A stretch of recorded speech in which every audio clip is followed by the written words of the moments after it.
Hi everyone, welcome to another session of our super series. दोस्तों, इस series में आज हमारा सेकेंड डे है और आज अपन करने जा रहे हैं रेजिडेंशियल स्टेटस के सुपर सिक्स क्वेश्चंस। सर, क्या ये एग्जाम ओरिएंटेड हैं, एग्जाम में आएंगे, एग्जाम के लिए मोस्ट एक्सपेक्टेड हैं? The answer is no sir, most guaranteed है। सर, थोड़ा ज्यादा नहीं हो रहा? एग्जैक्टली नहीं दोस्त, पता है ये सारे उन्हीं में से क्रक्स चुरा के लाए गए हैं जो पास्ट अटेम्प्ट्स में अब तक ये आए जा रहे हैं सर। वहां से मेन मेन पॉइंट उठा के लाए गए हैं सर। अब नहीं तो क्या भाई, पिछले 8-10 अटेम्प्ट के लगा लूंगा, अगले आने वाले अटेम्प्ट के नहीं लगेंगे, गारंटी लगेंगे मेरे से। आप भरोसा रखें, सारी एंट्रीज को करते रहें, मेक श्योर कि आपसे खुद से होना चाहिए। और हो रहा है, नहीं हो रहा अभी भी हमारे पास कुछ दिन प्रैक्टिस के हैं, अपन करेंगे और हमसे हो जाएगा। राइट सर, आइए सर, स्वागत है आप सबका। देखिएगा, लास्ट में हमने सैलरी पढ़ा, उसके 6 क्वेश्चन करे, होप आप सबसे हुए सर। राइट, आज सेकेंड है हमारा रेजिडेंशियल स्टेटस। आइएगा, ये रहे हमारे, अच्छा नहीं, ये तो मैं हूं सुपर सिक्स। आप एक बार ना वॉइस का बीच में बता दिया करो, थोड़ा सा ना वो कई बार ग्लिच आ जाता है। लेकिन आप यूट्यूब वाले कैसे बताएंगे, ये सॉफ्टवेयर नालायक है। अभी भी देख लो, सब सो रहे हैं। आइएगा, चलो जी, 35 तो आए हैं। चलिए सर, देखिएगा, ये रहे हमारे रेजिडेंशियल के सुपर सिक्स क्वेश्चंस। राइट, अपन जरा देख लेते हैं कि सर इसमें क्या है। सर हाँ, देखेला सुनेला लग रहा है, अपने से हो जाएगा, करना आप ही ने है दोस्त। राइट, बहुत सारे ऐसे क्वेश्चन है। अच्छा, आप नोटिस करेंगे कि इसमें हमने जो एंट्रीज डाली हैं सर, वो 5, 6, 7, 8, इससे ज्यादा तो एंट्रीज नहीं है ना। हाँ, एग्जाम में भी दोस्त इतने ही आएंगे, हमें तो आप 7 नंबर दे रहे हो ना भाई। ऐसा थोड़ी है, अपने को लाओ नंबर दो ना, 15 नंबर, अपन करते बहुत ज्यादा एंट्री। लेकिन फिर भी मैंने सर एक अपनी प्रैक्टिस मैनुअल का क्वेश्चन डाला है, ये वाला। देख रहे हो, 10 एंट्री डाल दी है भाई साहब। और इसमें सिर्फ इतना ही नहीं, डिडक्शंस वगैरह भी मैंने डाल दिए हैं और कंप्यूटेशन बोला है, टोटल टैक्सेबल इनकम निकालो, ग्रॉस नहीं। ताकि आप इनकम निकालते वक्त ध्यान रखें कि कोई अगर डिडक्शन भी लग रही है तो आप क्या करेंगे, उसमें से माइनस करेंगे। देखिएगा, और सर हाँ, एक चीज बता दूं, या तो आपको डिडक्शन आ रही होगी नहीं तो इधर लिस्ट मैंने डाल रखी है, ये मेरे नोट्स हैं, कलरफुल हैं, प्यारे हैं। आप एक बार टीम को थैंक यू बोलना। और ये रहे हमारे रेजिडेंशियल के कंसेप्ट। ठीक है, कुछ बच्चों के कमेंट्स आ रहे थे कि सर एक ना एक एक कंसेप्ट ना थोड़ा सा ऐसे बता दिया करो, साथ में कुछ बच्चे कंफर्टेबल भी हैं कि कंसेप्ट तो हमने जहां तहां से पढ़ी रखे, चाहे अपने जो भी हैं, अभी तो हम प्रैक्टिस कर रहे हैं। तो मैं उलझ जाता हूं कि मुझे क्या कराना चाहिए। फिर भी मैं एक बार थोड़ा बहुत बीच बीच में जब भी जरूरत पड़ती है एक बार रिवाइज कराता रहूंगा। ठीक है, अभी अपन चलते क्वेश्चंस की तरफ। राइट, 6 क्वेश्चन है और इस वाले क्वेश्चन में ये 2 के बराबर है, क्वेश्चन नंबर 5 2 के बराबर है, तो कोई बात नहीं, 7 हो गए। आइएगा सर, देखना शुरू करते, जरा पढ़िएगा मेरे साथ क्या हो रहा है। अच्छा, थोड़ा सा मैं अपनी तरफ से बोल दूं उन बच्चों के लिए जिन्हें लगता है ना कि बेसिक्स उनके क्लियर नहीं है। दोस्त, रेजिडेंशियल स्टेटस में 2 ही चीजें निकालनी होती है। एक, पहले तो उस इंसान का, उस इंडिविजुअल का आप रेजिडेंशियल स्टेटस निकालिए कि वो इंडिया में रेसिडेंट है। मतलब रेसिडेंट है तो कौन सा वाला, ROR की RNOR, या फिर नॉन रेसिडेंट है। ये डिपेंड करता है, किस पे डिपेंड करता है सर, कि वो कितने दिन इंडिया में स्टे कर रहा है। इंडिया में दोस्त, अगर वो पिछले साल में, प्रीवियस ईयर में, चलो थोड़ा सा ऐसे ही बता दो, 2 मिनट प्लीज दे दो, थोड़ा सा ना मुझे अच्छा नहीं लगता उन बच्चों के लिए जो पूछ देते हैं कि सर थोड़ा सा ना बेसिक करा दिया करो, प्लीज जस्ट 2 मिनट्स। राइट, अब थोड़ा सा फॉरवर्ड कर देना। देखिएगा बच्चा लोग जो पूछ रहे थे, सर रेसिडेंट बनने के लिए 2 बेसिक कंडीशन होती हैं, उनमें से 2 में से कोई भी एक, मैंने बोला 2 में से कोई भी एक, देखो लिखा है ना, एनी वन कंडीशन सेटिस्फाई कर दो तो आप क्या बन जाओगे, रेसिडेंट। दोनों में से कोई भी एक नहीं हो पाया तो सर आप नॉन रेसिडेंट बन गए।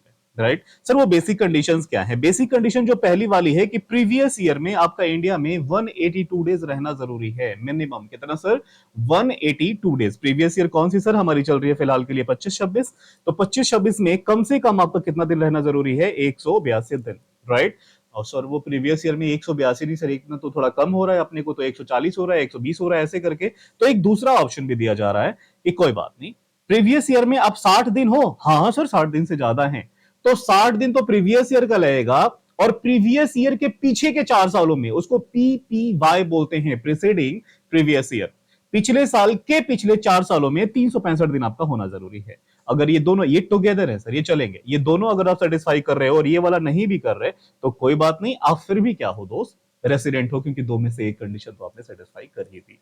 राइट, लेकिन याद रहना कि ये 3 जो जेंटलमैन दिखाई दे रहे हैं, इन 3 जेंटलमैन पे सेकंड बेसिक कंडीशन नहीं लगती। इन्हें अगर रेसिडेंट बनना है तो सिर्फ फर्स्ट वाली आप सेटिस्फाई करनी पड़ेगी, उसका नाम क्या है, 182 दिन वाली।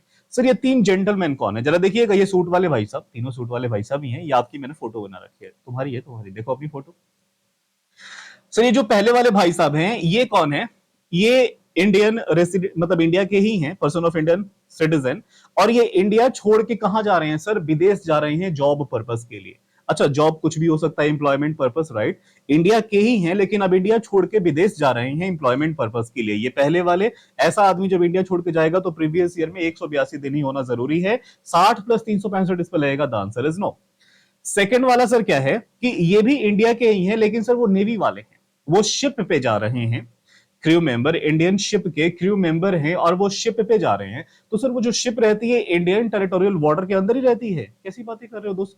200 नॉटिकल माइल्स तक ही तो इंडिया होता है ना, इंडिया का पानी, समंदर का पानी। उसके बाद ये घूमते रहते 3-3 4-4 महीने, 5-5 महीने पानी में सर। तो ये भी एक तरह से आउट ऑफ इंडिया ही तो जा रहे हैं ना। और ये तीसरे वाले भाई साहब पता है क्या है?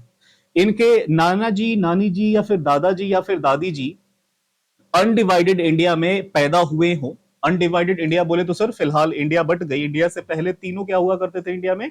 पाकिस्तान और बांग्लादेश और इंडिया।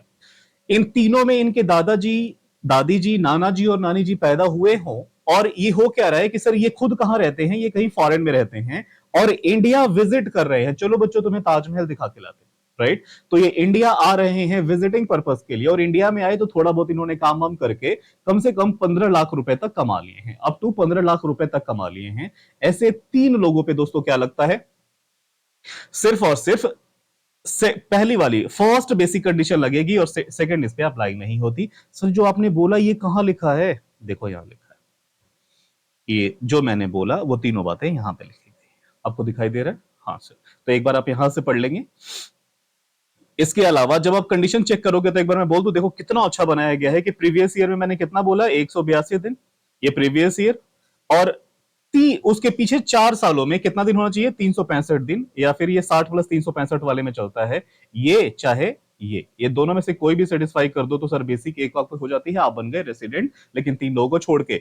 हाँ सर बधाई हो, मैं रेसिडेंट बन गया। आप रेसिडेंट बन गए तो फर्दर हम चेक करेंगे कि आप बहुत ज्यादा रेसिडेंट हो कि कम रेसिडेंट हो। क्या मतलब कि ROR, resident, and ordinary resident हो कि not ordinary resident, right? Sir देखिएगा उसके लिए आपको एडिशनल कंडीशन देखनी पड़ेगी, और एडिशनल दोनों में से सर कोई भी एक सेटिस्फाई करा तो चलेगा? नो नो नो नो, यहां दोस्त एनी वन चलता था, यहां दोनों की दोनों। और दोनों की दोनों क्या है सर? मैं आपको बता देता हूं। प्रीवियस ईयर के पीछे चले जाओ, माने PPY में चले जाओ, प्रीसीडिंग प्रीवियस ईयर। हाँ सर, PPY 10 PPY में किन्हीं 2 इयर्स आपका रेसिडेंट होना जरूरी है, और 7 PPY में 730 दिन आपका होना जरूरी है। अगर ये दो कंडीशन आप सेटिस्फाई कर रहे हो, ये एडिशनल कंडीशन है, बधाई हो, आप बहुत ज्यादा रेसिडेंट बन गए, R and OR। Otherwise resident तो आप थे ही लेकिन नॉट ऑर्डिनरी रेसिडेंट रहोगे। सर या तो दोनों नहीं सेटिस्फाई करो, नहीं तो दोनों में से कोई एक भी कर दो तब भी। सर क्या मतलब जरा देखिएगा। मैंने बोला कि सर ये तो हो गई बेसिक कंडीशन के लिए, एडिशनल कंडीशन क्या है? यहां से शुरू होती है। एडिशनल कंडीशन बोलती है कि यहां से लेके यहां तक क्या ये 7 साल हैं? हाँ। तो इन 7 PPY में आपका कम से कम 730 दिन इंडिया में होना जरूरी है, और 10 PPY में 10 प्रीसीडिंग प्रीवियस ईयर में किन्हीं 2 इयर्स आपका रेसिडेंट होना जरूरी है। सर वो रेसिडेंट होने के लिए भाई 182 दिन नहीं तो वो 60 प्लस 365 वाला। बोलो हाँ, समझ में आया सर, राइट? तो ये आप चेक कर लेंगे। और इसके अलावा ना अब मेन जो आपसे एग्जाम में पूछी जाती है वहां से आप रेजिडेंशियल स्टेटस निकाल लोगे, और फर्दर जो पूछा जाती है कंप्यूटेशन कि इस आदमी ने कहां कहां कमाया है, यहां से सब लोग देखना शुरू करेंगे, डजंट मैटर आपको कितना भी आ रहा है, राइट? सुनिएगा, यही वो पॉइंट्स हैं जो एग्जाम में हमसे कंप्यूटेशन पूछी जाती है, या तो ग्रॉस टैक्सेबल इनकम या टोटल टैक्सेबल इनकम आपको निकालनी होती है। देखिएगा सर, सुनिए, हाँ जी, टैक्सेबिलिटी ऑफ इंडिविजुअल अचीव की डेफिनेटली हम बात कर रहे हैं। मेरे 3 शब्द पकड़ के रखो भाई साहब, इनकम, अकर, अराइज और रिसीव्ड। मैंने क्या बोला? इनकम, अकर, अराइज और रिसीव्ड। अगर तीनों में से एक भी इंडिया में हुआ है, अगर तीनों में से एक भी इंडिया में हुआ है दोस्त, तो वो इंडियन इनकम है। और एक बार इंडियन इनकम हो गई तो तुम कोई से वाले भी भाई साहब रहो, तुम्हारे हाथ में टैक्सेबल होगा। सर वो नॉन रेसिडेंट के हाथ में? हाँ भाई, वो नॉन रेसिडेंट इंडिया में आके कमा के चला गया, उसे हम टैक्स ना लें, सबसे टैक्स लेंगे। सो ये तो बड़ा इजी है। हाँ जी, देखो मेरे शब्दों को पकड़ो, मैंने 3 शब्द बोले, इनकम, अकर, अराइज और रिसीव्ड। देखो भाई साहब, अकर हो रहा है इंडिया में, सर रिसीव हो रहा है इंडिया में। तीनों में से कुछ भी अगर हो जाए, इनकम, अकर, अराइज, रिसीव्ड, कुछ भी अगर इंडिया में हो जाए तो यहां से लेके यहां तक बोलो कि हाँ सर समझ में आ रहा है, तीनों के लिए टैक्सेबल होगा। Easy, right sir? अब सुनिएगा यहीं पे मैं क्या बोलना चाह रहा हूं। एक ऐसा आदमी है, ये वाला, ये पहला वाला आदमी आपको दिखाई दे रहा है? आर एंड ओ आर बहुत ज्यादा इंडियन है, रेसिडेंट एंड ऑर्डिनरी रेसिडेंट, ये तो भाई साहब विदेश से भी कमा के ले आएगा ना तो इंडिया बोलेंगे ला टैक्स दे। हाँ क्यों सर, भाई ऐसे ही लगता है। रेसिडेंट एंड ऑर्डिनरी रेसिडेंट, जो बहुत ज्यादा रेसिडेंट है, उसकी वर्ल्ड वाइड इनकम टैक्सेबल होती है, चाहे तुम कहीं से भी कमा के लाओ, किसी भी धरती से, विदेश से सर, इंडिया में टैक्स लगेगा। हाँ इंडिया से कमाएगा तो गारंटी लगेगा, विदेश से भी कमाएगा तो भी गारंटी टैक्स लगेगा। राइट सर, आप बोलो हाँ सर समझ गए आरओआर के केस में। Done sir. तो आरओआर वाला तो कोई माफी है ही नहीं, नहीं सर माफी है, तो बोलो यहां तक समझ में आ गया। अगला देखते हैं दोस्त, यहां पे लिखा है कि income received as well as accrued, दोनों कहां हुआ है, विदेश में, आउटसाइड इंडिया। तो कोई बात नहीं, एक इंसान को तो हमेशा दबोचेंगे ना। हाँ वो कौन सा वाला है सर, ये वाला आदमी है, रेसिडेंट एंड ऑर्डिनरी रेसिडेंट, इसको तो टैक्स देना ही है, ये दोनों भाई साहब लोग नहीं देंगे। सुनेगा अगला सर, हम क्या कर रहे हैं सर, यहाँ पे income accrued outside India, received outside India, but business is controlled from India. देखो बिजनेस इंडिया से कंट्रोल हो रहा है ना, आर के हाथ में सर, आर कौन सा वाला रेसिडेंट, दोनों वाली, resident and ordinary resident, resident but not ordinary resident, इन दोनों के हाथ में सर, इंडिया में ये लोग कमा रहे हैं, टैक्स लेंगे, उस विदेशी आदमी से हम टैक्स नहीं लेंगे, याद है। इसके अलावा आपको पता है सर, वो agricultural income, agro income India में एग्जाम्प्ट होती है, हर स्टेट गवर्नमेंट ने उसे एग्जाम्प्ट कर रखा है। हाँ सर, तो सुनिएगा, यहाँ पे अगला है इंडियन एग्रीकल्चरल इनकम, तीनों के हाथ में एग्जाम्प्ट हो जाएगा, कंडीशन बस इतनी सी है। यार ये माइक कभी कभी बड़ा दिक्कत करता है, मैं एक बार चेक कर लूं ना, सब सही चल रहा है। कल मैं रिकॉर्ड कर रहा था रात में करीबन 2 बजे के, पौने 2 बजे के आसपास, और यार रिकॉर्ड करते करते पता है मैंने रिकॉर्डिंग करी, टोटल 1.25 घंटे की वीडियो थी, और उसमें से 34 समथिंग मिनट के बाद से ना वॉइस ही का है। अब वो नालायक भी नहीं थे, ये नालायक है ना हमारा, ये देख के बताता रहता है, अब वो थे नहीं यार। एनीवेज तो it's okay, it's okay, it's okay, हम हट रहे हैं, हम कहाँ थे सर, एक बार आइएगा प्लीज। यस पीपल, सुनेगा दोस्तों, मैं आपसे कह रहा था कि इंडियन एग्रो इनकम इंडिया में एग्जाम्प्ट होती है, चाहे कोई सा वाला सर, वो विदेशी आदमी यहाँ पे गेहूं उगा के कुछ काम कर ले, खेत वेत, हाँ सर उसका भी एग्जाम्प्ट कर रखा है, ठीक है। लेकिन सुनना चाह रहा, जो एग्रो लैंड है बच्चों, वो इंडिया की होनी चाहिए। ऐसा नहीं कि एग्रीकल्चरल इनकम, अब सर आप जाके यूएसए में टमाटर उगा रहे हैं और वहां बेच रहे हैं, तो ठीक है एग्रो है भाई साहब आपका, लेकिन वो इंडिया की धरती नहीं है ना, तो वो फॉरेन इनकम है, और फॉरेन इनकम एक बार हो जाती है तो ये पहला वाला आदमी याद है ना, इसको तो माफी ही नहीं है, इसके हाथ में तो टैक्स लगेगा ही लगेगा। तो आप मेक श्योर करिएगा कि जब हम देखेंगे वहां लिखा रहेगा कि एग्रो इनकम ही है, लेकिन जो लैंड सिचुएटेड है ना वो श्रीलंका में है, नहीं सर वो नेपाल में है, तो भाई वो इंडिया की धरती थोड़ी है। इंडिया की धरती हो गई दोस्तों, क्या हो जाएगा, एग्जाम्प्ट हो जाएगा। इंडिया की धरती नहीं है तो वो विदेशी इनकम है, फॉरेन इनकम है, और एक बार फॉरेन इनकम हो गई भाई साहब, तो इस आदमी को तो हम हमेशा दबोचेंगे, रेसिडेंट एंड ऑर्डिनरी रेसिडेंट, इसके हाथ में हमेशा टैक्स लगेगा। राइट सर, अरे सर वो एनआर के हाथ में टैक्स नहीं लगेगा, नहीं नहीं, देश विदेश की धरती, विदेशी आदमी वहां पे कमाए, बोलेंगे ला टैक्स दे इंडिया में, क्या भाग जाए यहां से। आपको समझ में आ रहा है सर, आइएगा। और कोई भी past year earn taxed income, ये चल रहा है अपने को प्रीवियस ईयर 25-26, असेसमेंट ईयर 26-27, कभी 2-3 साल पहले की एक इनकम है, पुरानी इनकम है, जो टैक्स लगी नहीं लगी भाड़ में जाए, और वो अब इंडिया उठा के लाई जा रही है, रेमिट किया जा रहा है इंडिया में लाया जा रहा है सर। तो एक बात बताओ, उस कौन सी इनकम है, किस चीज की इनकम है, कौन से फाइनेंशियल ईयर की, कौन से असेसमेंट ईयर की, हमें उस इनकम से क्या लेना देना यार। तो आप उस इनकम को दोस्त क्या करोगे, इग्नोर करोगे कि आई डोंट नो वो कौन सी वाली इनकम थी, मुझे एग्जैक्टली नहीं पता, वो पुरानी इनकम है, कोई उठा के लाई जा रही है, तो उसको हम क्या करेंगे दोस्त, इग्नोर करेंगे। बस इतना सा मंत्र याद रखिए, कोई भी एग्जाम का क्वेश्चन, कोई भी एमटीपी, आरटीपी और पीवाईक्यू आप उठा के देखिए मॉडल, आपसे ना लगे तो मेरे से कहिए, ठीक है। बस इतना सा मंत्र है। अब हम रेडी हैं सर 100% क्वेश्चन करने के लिए। मेक श्योर इसमें डिडक्शंस भी लगती हैं, वो सर लग तो जाता है ना, जब टोटल टैक्सेबल इनकम ग्रॉस निकालेंगे तो कोई दिक्कत नहीं, जीटीआई में से डिडक्शंस अंडर चैप्टर 6 से हमें माइनस करना पड़ता है, उसके बाद हमारी टीटीआई टोटल टैक्सेबल इनकम आती है। स्वागत है आप सबका सर प्रैक्टिस सेशन में, आइएगा। अब जो बच्चा लोग कह रहे थे ना, वो थोड़े से मतलब खुश हो जाएंगे कि मास्टर चलो रिवीजन तो करा रहे, लेकिन कुछ बच्चे उदास हो जाते हैं। अब प्लीज, कितना भी आपको आता है एक बार सुनने में क्या बुराई, राइट सर, एग्जाम्स आ गए ना, आपके पास टाइम है, अब ये ज्यादा क्या 10 मिनट लगे होंगे, सुनिएगा। आइएगा, एक क्वेश्चन पढ़ते हैं कि मिस्टर नमन करके हैं, जो कि 25 साल पुराने आदमी हैं, 25 साल पुराने आदमी है, इस धरती पे 25 साल बिता लिया इन्होंने, और इनकी कुछ इनकम्स के रिगार्डिंग यहाँ इंफॉर्मेशन है। पॉइंट नंबर 1 पढ़िए दोस्त, rental income received in a bank account in Germany in respect of a house property situated in Germany। देखो, income arise outside India, receive outside India, सब कुछ विदेश में हो रहा है, तो सुनना जरा, एक बात पकड़ के रखो कि हाँ सर वो याद आ गया, ये जो आदमी है ना बहुत ज्यादा इंडियन, ROR, इसके हाथ में तो टैक्स लगेगा ही लगेगा, लेकिन अगर ये NR है तो टैक्स नहीं लगेगा। अब मैं चेक कर लेता हूं दोस्त कि किसके लिए मुझे निकालनी है। यहां कहा जा रहा है कि required the gross total income. दोस्त जब ग्रॉस पूछे जाएगा तो डिडक्शन से तो कोई लेना देना नहीं है।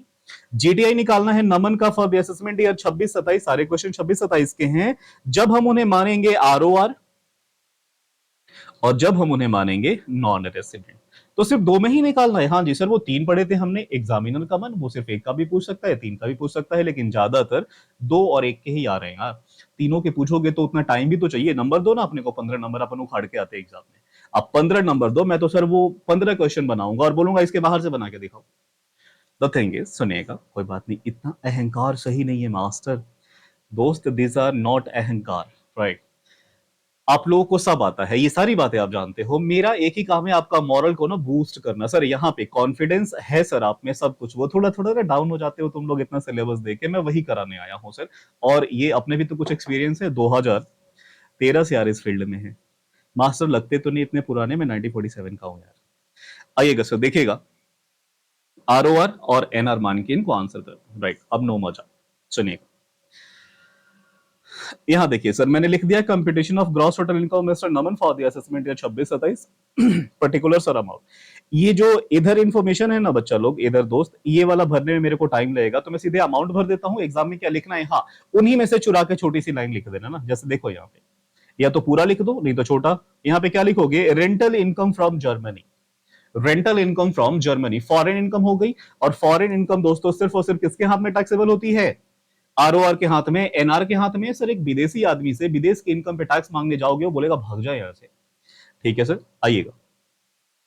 तो जो रेसिडेंट एंड ऑर्डिनरी रेसिडेंट हैं, इनके हाथ में तो टैक्स लग जाएगा 2,40,000, लेकिन नॉन रेसिडेंट के हाथ में कुछ टैक्स नहीं लगेगा। और यहां पे आपने लिख दिया foreign income from Germany, right sir?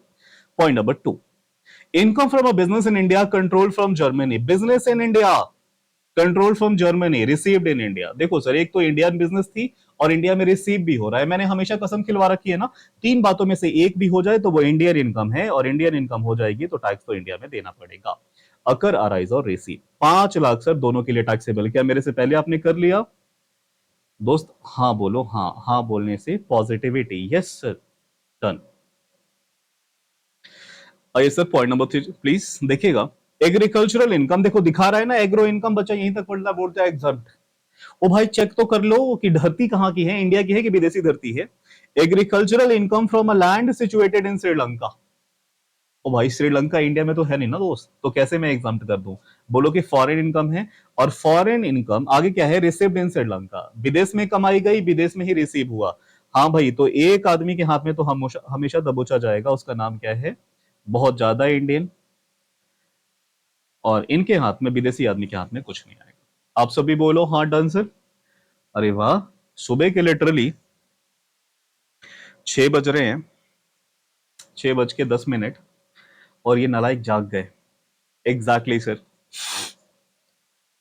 YouTube पे तो दोस्त हमने 11 बजे की कसम खा रखी है, तो हम 11 बजे ही डालेंगे। कल एक बच्चा बोल रहा था लेट हो गया, हो जाता है कभी, टेक्निकल ग्लिच। आएगा अगला सर, देखिएगा कौन सा है, interest from a saving bank account in Germany. आगे कुछ नहीं बोला गया, तो मैं क्या बोलूं कि जर्मनी के बैंक अकाउंट से ब्याज कमाया गया, तो सर फॉरेन इनकम, और फॉरेन इनकम तो एक आदमी के हाथ में टैक्सेबल होगी ही होगी, विच इज ROR। और इनके हाथ में सर कुछ नहीं होगा, नहीं सर कुछ नहीं होगा, गुड। यहां देखिएगा बच्चा लोग, अगला क्या कह रहे हैं कि royalty received from BHI limited an Indian company for a product design to be used in Italy, received in Germany. अच्छा जी, royalty received from BHI limited an Indian company, Indian company ने received from BHI limited, Indian company से royalty receive करा है वहां पे, और product design to be used in, कहां पे होगा, इटली में होगा। बच्चों ये डीम्ड टू बी वाला है, मान लिया जाएगा डीम्ड टू बी। अच्छा, used to be Italy received in Germany, मान लो यहां से कमाया गया, वहां इंडिया में गया, और वहां पे मान लो कोई फॉरनर बैठा होगा और उसने कमाया, तो हम बोलेंगे ला तू टैक्स दे। फॉरनर की इनकम नहीं, डीम्ड टू बी वाला है बच्चों, इसमें ROR को टैक्सेबल करते हैं और NR को से टैक्स नहीं लेते। लिखिएगा same sir, deemed to be Indian income, ये पहले वाले में 25 लाख आप टैक्सेबल कर देंगे, और दूसरे बारे में सर कुछ नहीं आएगा, क्योंकि विदेश में हम थोड़ी टैक्स मांगने जाएंगे, नहीं सर। अगला वाला देखिएगा बच्चों लोग क्या कह रहा है कि capital gain on the sale of shares listed in recognised stock exchange in India. Sir India से आप शेयर कैपिटल गेन से पैसा कमा रहे, तो इंडियन इनकम है, और एक बार इंडियन इनकम हो जाती है तो सबके हाथ में टैक्स लगेगा 5,40,000। मैंने आपको बोला ना कि कोई भी इंडियन इनकम हो सबके हाथ में टैक्स लगेगा, हाँ जी लगेगा। बस और तो कोई एंट्री नहीं है। पॉइंट 6 ही थे और 6 के 6 यहां पे लिखे गए थे। चलिए point number 6।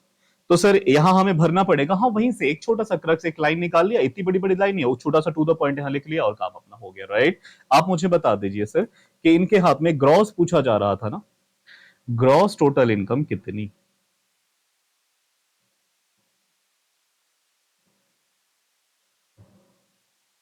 Gross total income, हाँ जी 5,5,10,40,000 उधर आ रहा है। इसके अलावा 2,40,000 plus 5 lakh plus 6 lakh plus 15,000 plus 25 lakh plus 5,40,000, ये आ रहा है 43,95, 43,95,000। यस पीपल, आप मुझे बताएंगे कि सर आपसे पहले मेरा हो गया, और प्लीज आप कमेंट सेक्शन में लिखा करें कि मेरे कितने में से कितने सही हुए एग्जैक्टली। यही आपका कॉन्फिडेंस है दोस्त, और कुछ है नहीं, और मैं यहाँ कुछ नया कराने आया नहीं हूँ। एक ही मेरा काम है आपके कॉन्फिडेंस को यहाँ से लेके यहाँ जाने का, और फिर ये कुछ श्योरिटी देने का कि एग्जाम में तो आते ही आते हैं, और डेफिनेटली आएंगे सर। ठीक है, आई सर आगे चलते हैं अपन क्वेश्चन नंबर नेक्स्ट। सर आज डिसेंडिंग ऑर्डर में करा रहे हैं, हाँ सर कहीं से भी करिए। हाँ सर ये तो वही वाला क्वेश्चन है, कोई दिक्कत नहीं भाई, अपन सब कर लेंगे। पढ़िएगा, Mister Raghav and Mister Raman are brothers and they earn the following incomes during the financial year 25-26, माने प्रीवियस ईयर 25-26 में कुछ इनकम इन्होंने कमाई है। Mister Raghav settled in Canada in the year 1997। भाई 1997 में तो आप बोलोगे सर अपन तो थे भी नहीं, ये तब से कनाडा में रह रहे हैं, तो ये तो बहुत ज्यादा नॉन रेसिडेंट है भाई, इंडिया की तो शक्ल ही नहीं देखी इन्होंने, नया इंडिया है ये, तो ये नॉन रेसिडेंट हो गए। And Mister Raman settled in Delhi, तो फिर ये कौन हो गए, रेसिडेंट। बहुत ज्यादा रेसिडेंट नहीं हो जाएंगे, हाँ सर देख लीजिए basic condition always, additional condition always satisfy. क्योंकि कोई इंसान, अगर आप खुद को ही देख लीजिए, मान लीजिए पिछले साल जब से हम पैदा हुए तब से इंडिया में ही, तो भाई हम तो बहुत ज्यादा है ना। प्रीवियस ईयर में क्या ओके हैं बेसिक कंडीशन, यस। और पिछले 10 सालों में 2 साल रेसिडेंट है, हर साल रेसिडेंट है। और पिछले 7 सालों में 730 दिन, हर साल 365 दिन इधर ही रहे, तो जोड़ लो सर, तो ऑफकोर्स बहुत ज्यादा रेसिडेंट है। तो ROR ये बन गए और ये बन गए NR। हाँ जी, ये कौन थे, मिस्टर राघव, राघव बन गए नॉन रेसिडेंट, और रमन बन गए रेसिडेंट तो हैं लेकिन बहुत ज्यादा रेसिडेंट, ROR। दो सिचुएशन बन गई। और compute total taxable income for the assessment year 26-27। देखो टैक्सेबल इनकम टोटल पूछ रहा है दोस्तों, हम क्या बोलेंगे कि ग्रॉस इनकम में से, ग्रॉस टोटल इनकम में से अपने को क्या करना रहेगा, ग्रॉस में से डिडक्शन भी माइनस करने रहेंगे अगर है एलिजिबल तो। केयरफुली एवरी सिंगल एंट्री को पढ़िएगा। हाँ सर जरा देखिएगा, interest on Canada development bonds only 50% interest received in India. Sir received in India, received in India, लेकिन 50%। तो सुनना, इंडिया में आकर अराइज रिसीव तीनों हो जाए सबके लिए टैक्सेबल, तीनों में से कोई एक हो जाए सबके लिए टैक्सेबल, हाँ। लेकिन सुन देखना दोस्त, 100% नहीं सर, 50%। तो सुनना जा रहा, और साथ ही आपने पढ़ रखा है कि जो ROR है उसकी वर्ल्ड वाइड इनकम इंडिया में टैक्सेबल होती है। इन भाई साहब ने 40,000 कमाए हैं तो इनकी तो पूरी 40,000 टैक्सेबल हो जाएगी। लेकिन ये जो विदेशी भाई साहब हैं, जो विदेशी भाई साहब हैं, 35,000 में से इसका 50% जो कि 17,500 होता है, वो इंडिया में टैक्सेबल होगा। क्यों, क्योंकि इंडिया में रिसीव हुआ है, देख लो। सर हाँ ये क्वेश्चन अच्छा तो है, क्या आपको समझ में आया, मैं फिर से रिपीट कर देता हूं कि ROR की वर्ल्ड वाइड इनकम इंडिया में टैक्सेबल होती है। बोलो 40,000 समझ में आ गया, राइट। ये 35,000 का क्या करे, ये NR है, नॉन रेसिडेंट है। नॉन रेसिडेंट ने इस 35,000 में से 17,500 विदेश में कमाए और 17,500 इंडिया में रिसीव किया। इंडिया में आकर अराइज और रिसीव हो जाता है तो टैक्सेबल तो होगा ही होगा, तो सिर्फ 17,500 इंडिया में टैक्सेबल होगा। सर वो रिमेनिंग हाफ 1750 और 17,500 उसका क्या करें, सर वो उसकी विदेश की इनकम है और वो इंडिया में टैक्सेबल नहीं होगी क्योंकि वो खुद विदेशी है, राइट सर। आइएगा जरा भर देते हैं इसको। हाँ जी, यहाँ लिखा गया है कि मिस्टर रमन ROR हैं, इनके हाथ में तो 40,000 है ना, full 40,000 will be taxable in the hands of Mister Raman as he is resident and ordinary resident. हाँ जी, 35,000 में कितना दोस्त? सिर्फ 17,500। आप हाँ बोलो हाँ। यहाँ पे आप लिखेंगे जो भी इसमें से लाइनें चुरा के कि Canada development bonds interest received in India, right. अगला देखिएगा, dividend from British company received in London. Sir company कौन सी है? विदेशी। रिसीव भी कहां पे हो रहा है? विदेश में। तो एक जो आदमी है एनआर का तो कुछ नहीं करेंगे, लेकिन इस आदमी के हाथ में कभी माफी है क्या? ऑलवेज टैक्सेबल सर, कहीं की भी इनकम टैक्सेबल। तो इनके हाथ में नील हो जाएगा और इनके हाथ में 20,000 रुपए टैक्सेबल हो जाएगा। हाँ बोलो हाँ। नालायको तुम भी बोलो। ये जो मेरे अपने रजिस्टर्ड बच्चे हैं ये कहते हैं कि सर आप हम पे अब ध्यान नहीं देते। ऐसा नहीं है दोस्त, आप सब पे मेरा ध्यान है। आप ही सब कुछ हो। एक टीचर के लिए भाई एक स्टूडेंट ही सब कुछ होता है यार। जिस टीचर के पास स्टूडेंट नहीं वो काहे का टीचर? आइएगा देखिएगा सर, अगला पढ़िएगा point number 3। Profits from a business in Nagpur. Sir business कहां की? Indian business, Nagpur India, but managed directly from London. तो लंदन कहीं से भी होता हो, लंदन वंडन से, सर अपने को क्या लेना देना। लेकिन बिजनेस कहां पे है दोस्त? नागपुर। इंडियन इनकम, और एक बार इंडियन इनकम हो जाती है तो सबके लिए टैक्सेबल। सर वो विदेशी आदमी इंडिया में आके टैक्स कमा जाएगा, पैसा कमा जाएगा तो ला टैक्स दे पहले, उसके बाद चाहिए। आइए तो 1,40,000, हाँ जी बोलो हाँ जी हाँ जी हाँ जी। 1,00,000 इनके हाथ में भी टैक्सेबल और 1,40,000 इनके हाथ में, राइट सर। अगला देखिएगा, short term capital gain on sale of shares of N Indian company. हो कुछ भी हो जाए, इंडियन कंपनी अगर तो हो ही गया था, रिसिव भी इंडिया में हो रहा है 60 और 90, और शॉर्ट टर्म कैपिटल गेन था 60 और 90। मैं बार बार बोल रहा हूं दोस्त कि ये बातें मैं लिख नहीं रहा, टाइम वेस्ट होगा, आप घर पे लिख लेंगे खुद से। इन्हीं में से लिखा जाता है। आप यहाँ पे क्या लिखोगे? Short term capital gain from Indian company received in India, full stop, right sir. Income from a business in Chennai. Chennai sir अपना इंडिया, दोनों के हाथ में टैक्सेबल 80-70।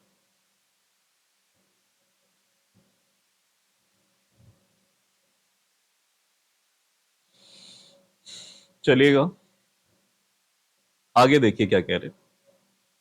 ये कह रहे हैं कि fees from technical services rendered in India but received in Canada.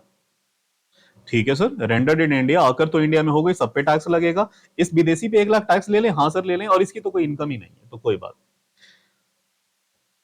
Sir ये तो बड़े इजी इजी हैं, हाँ लेकिन घुमाऊ है दोस्त, और इसमें एक गेम आएगा अभी।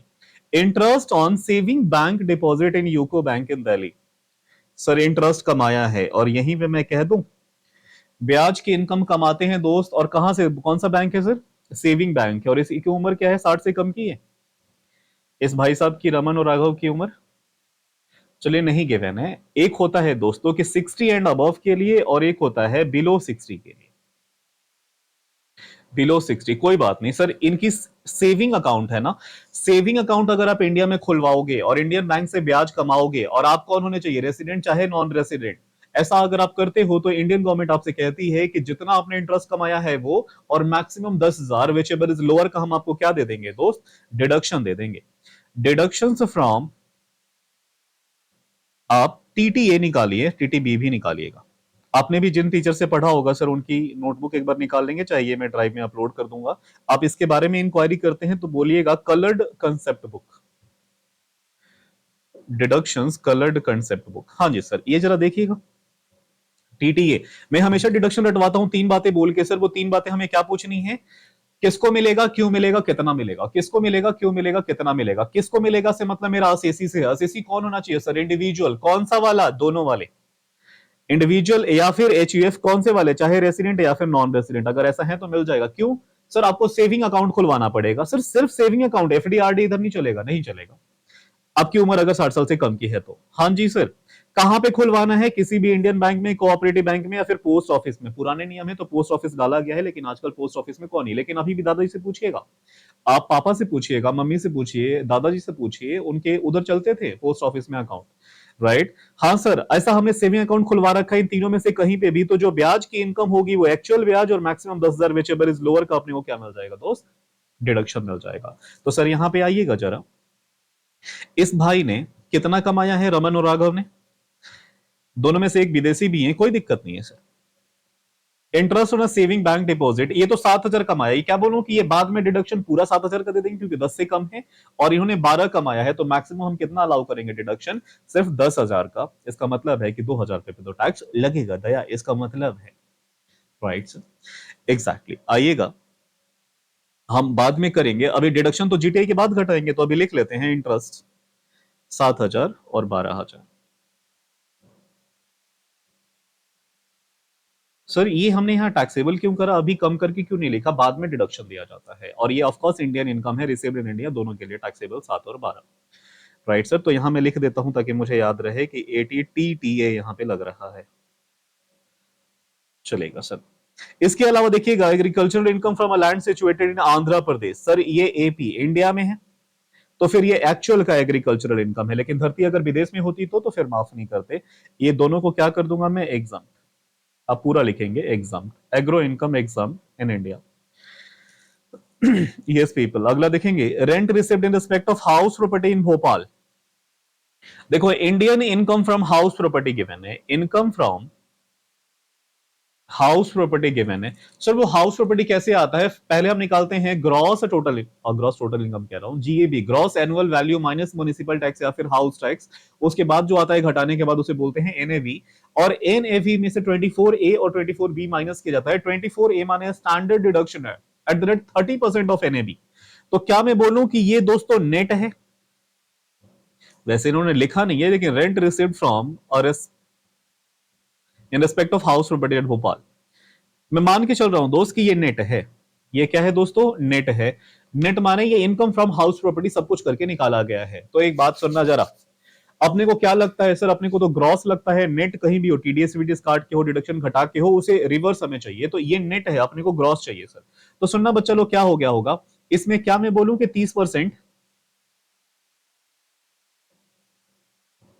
घटाना पड़ेगा मुझे, ये 30% मुझे इसमें घटाना पड़ेगा।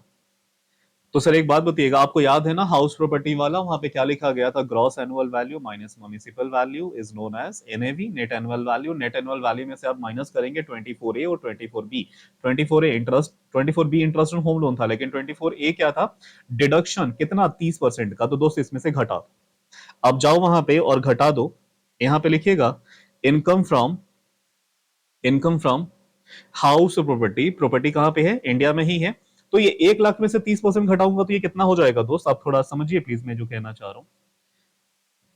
सर अगर मैं इसे ना मानूं तो, इनकम फ्रॉम हाउस प्रॉपर्टी मैं इसे ग्रॉस ही मानूं तो एज इट इज कॉपी कर देना, लेकिन नीचे ना आपको नोट लिखना पड़ेगा कि आई हैव अज्यूम्ड कि ये क्या है, ग्रॉस है सर, राइट। इन्होंने वैसे क्लियर किया नहीं था क्वेश्चन में। हाँ जी, अगला क्या है, 60,000। 60,000 में से आप कितना घटाओगे, 30%, 6 क्षत्रिय 18, हाँ सर 60 में से 18 घटाओगे कितना आएगा, 42। अच्छा ये जो तरीका है ना इसे दिमाग में विजुअलाइज करना, आप गलती से भी मत किया करो। We have calculator 2 + 2, I don't know sir, calculator, use calculator. 60,000 minus 30%, ये सर 42,000 है। अगला आप देखिएगा, अगला क्या कह रहे हैं कि life insurance premium paid, life insurance premium इन्होंने पे करा है, तो सर ये कोई इनकम थोड़ी है, इनकम को टैक्सेबल, ये तो एक्सपेंसेस है, मतलब इन्वेस्टमेंट है इनकी, जो भी है इंश्योरेंस पे किया है। तो सर एक काम करें, आपको याद है एटीसी, एटीसी का डीएचएल रेस्ट याद करें, सर क्या कहना चाह रहे हैं, आपको याद है कोई भी एक्सपेंसेस या इन्वेस्टमेंट जो डीएचएल रेस्ट में आती है, ये हमने कोड बना रखी है क्लास में, तो आपको क्या मिलता है एटीसी में सर, डिडक्शन मिल जाता है। सुनिएगा दोस्त, डीएचएल रेस्ट में से कौन सा वाला है, एल है सर। एल का मतलब लाइफ इंश्योरेंस प्रीमियम अगर आप भरोगे तो सर एक्चुअल और मैक्सिमम लिमिट इस पूरे सेक्शन की सबकी मिला के मैक्सिमम लिमिट कितने की है, टीसी की 1.5 लाख की है। विच एवर इज लोअर का आपको क्या मिल जाता है, एग्जाम्शन। सर ये डीएचएल रेस्ट, एल एल देख लो यहाँ पे, लाइफ इंश्योरेंस प्रीमियम में, लाइफ इंश्योरेंस प्रीमियम में अगर आपने पैसे भरे हैं तो सर आपको क्या मिल जाता है, यहाँ पे डिडक्शन मिल जाता है। सर वो हमने पढ़ा इस डेट के बाद, उस डेट के बाद, सम एश्योर्ड कितना, क्वेश्चन में कोई इन्फॉर्मेशन नहीं है दोस्त, तो हम मान के चल रहे हैं कि उतना तो अपने को मिलेगा ही, क्योंकि जब डिडक्शन लेने की बारी आती है ना तो हम ज्यादा लेते हैं। क्या मैं बोलूं दोस्तों कि इस 30,000 का हम क्या ले लेंगे, डिडक्शन ले लेंगे अंडर सेक्शन 80C। तो क्या हमारे पास 2 डिडक्शन निकल के आ गए, इस 30,000 को उधर लिखो, इनकम नहीं है दोस्तों, इनकम होता तो मैं लिख देता, तो क्या वहीं पे मेरा काम खत्म, हाँ जी। इन सबको जोड़ के मुझे बताइए कि ग्रॉस टोटल इनकम कितनी आ गई। ग्रॉस टोटल इनकम कितनी आ गई? आप सबको जोड़ के बता दो। 17,500, 17,500 plus 1 lakh plus 60,000 plus 80,000 plus 1 lakh plus 7,000 plus 70,000। If कितना आ रहा है सर? 4,34,500, 4,34,500। और ये ग्रॉस है। दूसरे वाले का 40,000 plus 20,000 plus 1,40,000 plus 90,000 plus 70,000 plus 12,000 plus 42,000, 4,14,000 करके अपना आ रहा है।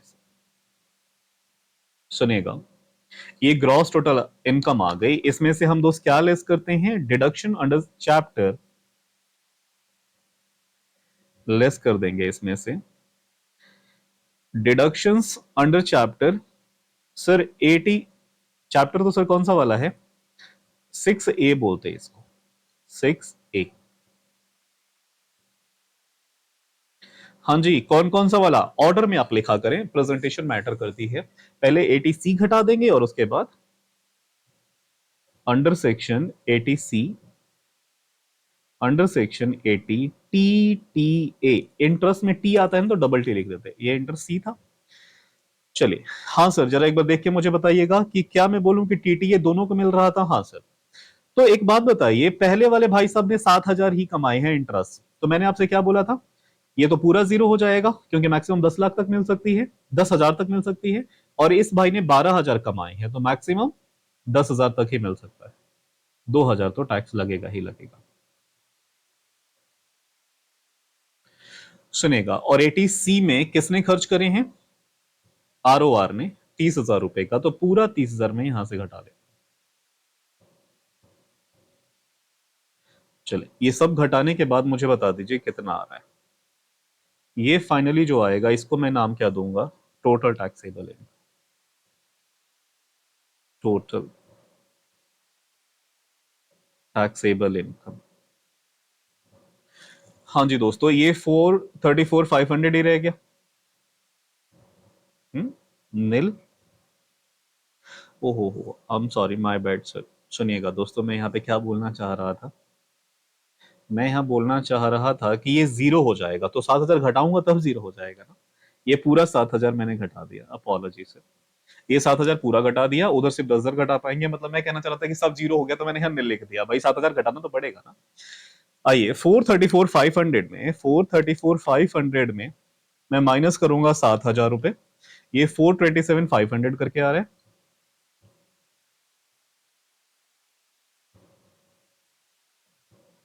427,500 एंड दूसरा सर कितना आ जाएगा? 4,04,14,000 में से मैं माइनस कर दूंगा 40,000 and it will come 374, 374। Double underline से इसे आप बंद कर देंगे, काम हो गया अपना, और क्या। आप बोलिए कि यहां तक की बातें हमें समझ में आई।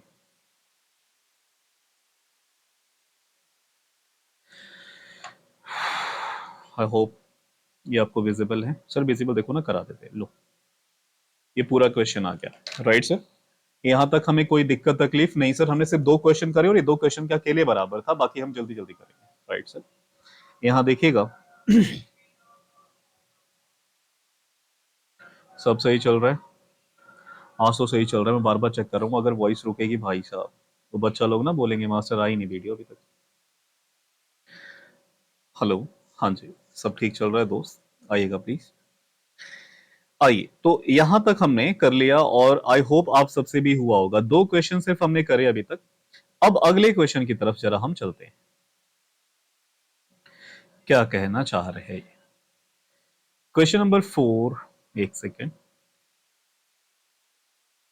Question number 4, descending order follow करें ना अपन।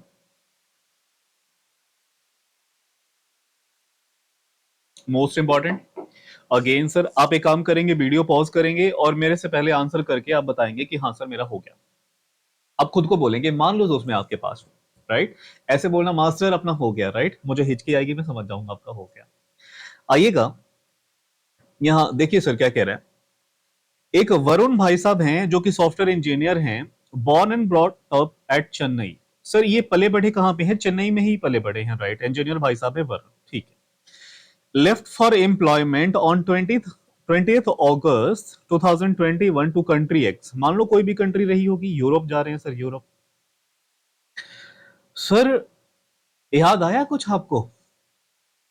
इंडिया छोड़ के जा रहा है एम्प्लॉयमेंट पर्पस के लिए। हाँ सर, वो तीन प्राणी में से एक है।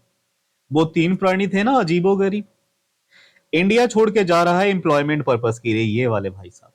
याद है ना, जिन पे क्या लगती है? सेकंड बेसिक कंडीशन नहीं लगती। इन्हें अगर प्रीवियस ईयर में क्या बनना हो सर? रेसिडेंट बनना हो, तो इन्हें सिर्फ और सिर्फ 182 दिन वाली कंडीशन सेटिस्फाई करनी पड़ेगी। अगर ये प्रीवियस ईयर में 182 दिन नहीं है तो 60 प्लस 365 दिन पे लगेगा। The answer is no. कहां लिखा है मैंने? होगा कहीं इधर ही। हाँ देखिए, ये पहले वाले भाई साहब है ना, यहाँ पे यही वाले हैं, चलेगा।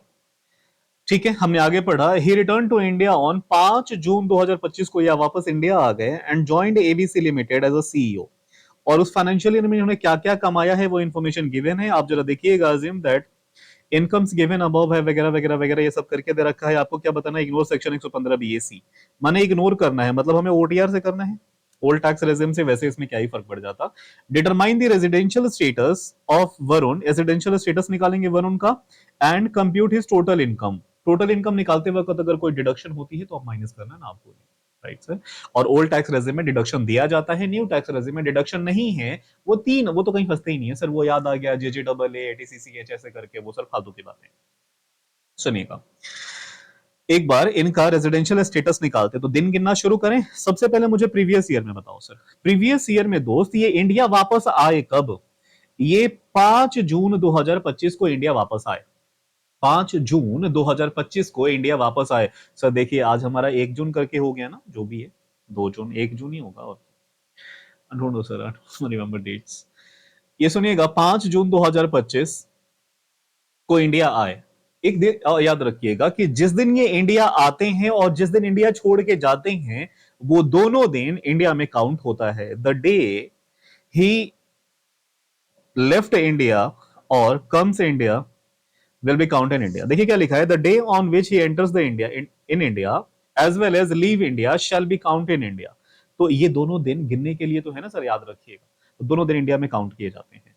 जरा सुनिएगा दोस्त, 5 जून को आ गए, जून का महीना लगता है 30 तारीख का। तो 30 दिन में 5 तारीख को तो ये इंडिया में ही थे। तो सिर्फ कितने दिन नहीं थे? 4 दिन नहीं थे। तो एक काम करूं, जून के महीने में सिर्फ कितना दिन इनका हुआ? 26 दिन इंडिया में ही थे। 26 दिन तो इंडिया में ही थे। तो जरा मैं लिखना शुरू करता हूं।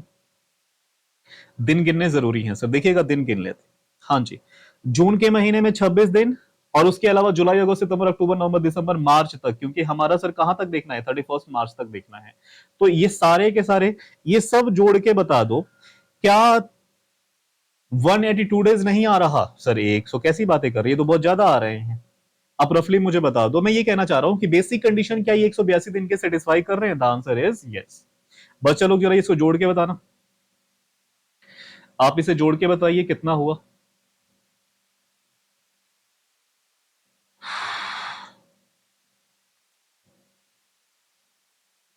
बच्चे कह रहे हैं 300 दिन। आप जोड़ के बताइए, क्या ये 300 दिन हो रहा है? आप सब भी सेफ साइड मुझे बता दीजिएगा। चलिए 300 दिन। तो बच्चा लोग सुनना जरा, ये 300 डेज, 300 डेज ये इंडिया में। अपने को कितना चाहिए था? सिर्फ और सिर्फ 182 दिन चाहिए था प्रीवियस ईयर 25-26 में स्ट्रे इन इंडिया। यस, ये क्या बन गए दोस्तों? रेसिडेंट बन गए। अब जब कोई एक बार रेसिडेंट बन जाता है तो फर्दर हम क्या चेक करते हैं? एडिशनल कंडीशन, की वो रेसिडेंट कौन सा वाला है, बहुत ज्यादा कि कम। Resident and ordinary resident. तो चेक करिएगा एडिशनल कंडीशन। एडिशनल कंडीशन जरा चेक करिए। एडिशनल कंडीशन क्या कहती है सर? कि प्रीसीडिंग 7 पीपीवाई में 730 दिन, और किन्हीं 10 पीपीवाई में इसका कितना दिन होना जरूरी है दोस्त?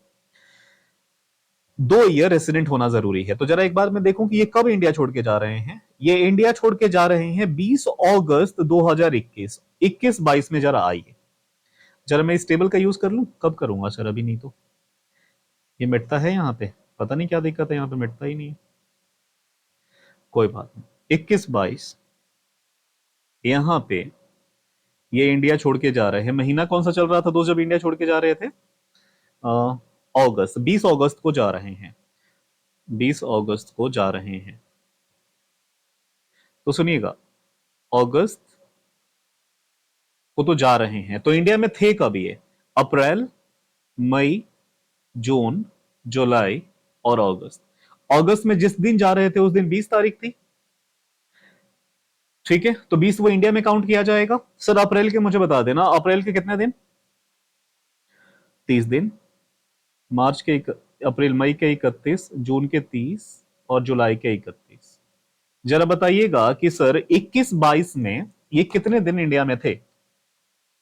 30 plus 31 plus 30 plus 31 plus 20, sir 142 days. ये 142 डेज तो यहां पे निकल के आ गया, कौन से वाले में? 20-21 में।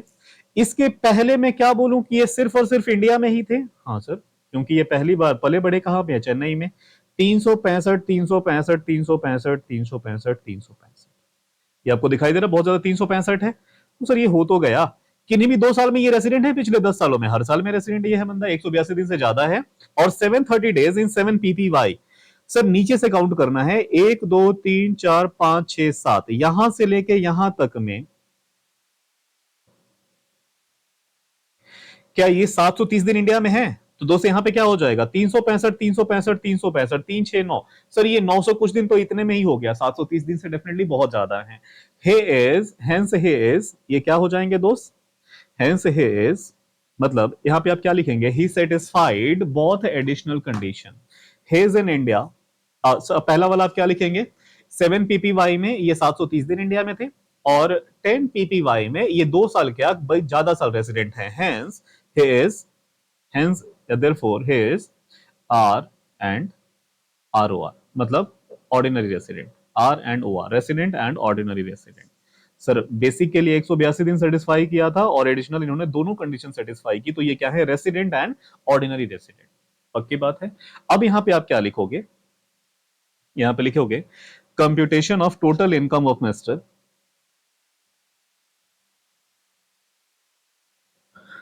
Computation of total taxable income of mister, नाम क्या है सर इनका? वरुण सर थे ना? मिस्टर वरुण।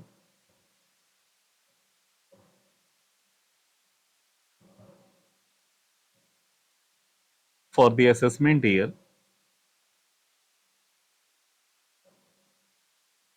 26-27।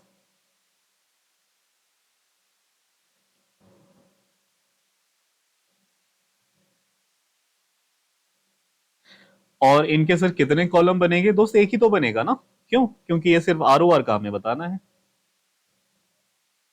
तो ये हो गया इनका पर्टिकुलर्स,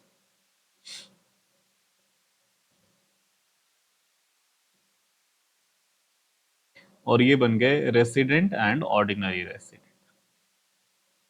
यहां साइड में लिख दूंगा कि ये मैं अमाउंट दिखा। सुनिएगा, अब सारी बातें दोस्तों जरा चेक कर लेते हैं। तो आप वहां पे भर देंगे पॉइंट नंबर 1 से लेकर 6 तक, यहीं पे मैं करा दूं। देखो ये मैंने पर्टिकुलर्स और ये अमाउंट, पर्टिकुलर्स वहां पे आपने लिख लिया, ज्यादा लिखने का क्या मतलब, टाइम वेस्ट हो रहा है आपका भी और मेरा भी।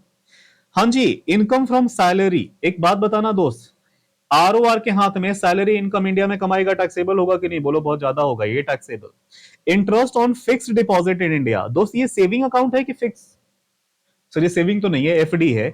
अब इनकी उम्र नहीं गिवन है दोस्त, अगर इनकी उम्र क्या होती, ओल्ड टैक्स रेजिम से कर रहे हैं ना, इनकी उम्र 60 साल और 60 साल से ज्यादा की होती तो सिर्फ सेविंग पे नहीं, फिक्स डिपॉजिट पे भी हम डिडक्शन दे देते हैं। याद करो, टीटी ए नहीं, टीटी बी लगेगा, टीटी बी लगेगा बच्चा लोग। जरा ढूंढिए कहां पे है। यहाँ देखिए टीटीबी, हाँ रेसिडेंट के लिए मिलता है सिर्फ और सिर्फ, विदेशी के लिए नहीं मिलता, चाहे ऑर्डिनरी या फिर नॉट ऑर्डिनरी। हाँ जी, सिर्फ सेविंग अकाउंट नहीं, एफडी और RD, fix deposit, recurring deposit भी मिलता है। बैंक अकाउंट इन तीनों में से कहीं भी हो खुलवाना रहेगा, और आपको कितना मिलेगा? एक्चुअल और 50,000 विचेवर इज लोअर। अब यहाँ पे मैं समझ नहीं पा रहा कि इनकी उम्र क्या है, उम्र तो लिखी नहीं गई, तो आप दोनों में से कुछ भी मान सकते हो। आपको अगर डिडक्शन घटाना है तो यहाँ पे लिखिएगा I have assumed his 60 years और मोर, लेकिन ज्यादातर दोस्त अगर सीनियर सिटीजन होता है तो एग्जामिनर देखेगा ना कि ये सीनियर सिटीजन नहीं लिखा है, तो आप क्या मान के चलेंगे कि ये 60 से कम है, और 60 से कम है दोस्त, और क्या मिल रहा है, एफडी पे मिल रहा है, तो डिडक्शन हम देंगे नो डिडक्शन। एटीटीटी ये तो नहीं लगता, तो हम क्या करें सर, आप डिडक्शन मत लगाओ। मैं ये कह रहा हूं कि आप अपना फायदा देखो ना, ग्रॉस टोटल इनकम निकालोगे, फिर डिडक्शन घटाओगे, फिर इनकम आएगा। एग्जाम में ज्यादा स्टेप बढ़ रहे हैं ना, कम स्टेप करो, क्योंकि इन्होंने तो खुद बोला नहीं, हम भी ठीक है ये बोलते कि सीनियर सिटीजन हम निकालते हैं, लेकिन प्रैक्टिकल लाइफ में डिडक्शन घटाने के लिए आप ऐसे ऐसे लाइक मरे रहना कि भाई अपने को घटाने का, इनकम कम करना है, राइट। जितना किसी की इनकम कम कर पाएंगे आपको उतना ही ज्यादा पैसा मिलेगा सर। सुनेगा, तो यहां पे मैं इनकम तो दिखाऊंगा ना, हाँ 30,000 income taxable, yes people. Interest on bank deposit in country x, bank deposit कहीं पे भी डिपॉजिट करो, आरओआर की वर्ल्ड वाइड इनकम टैक्सेबल होती है।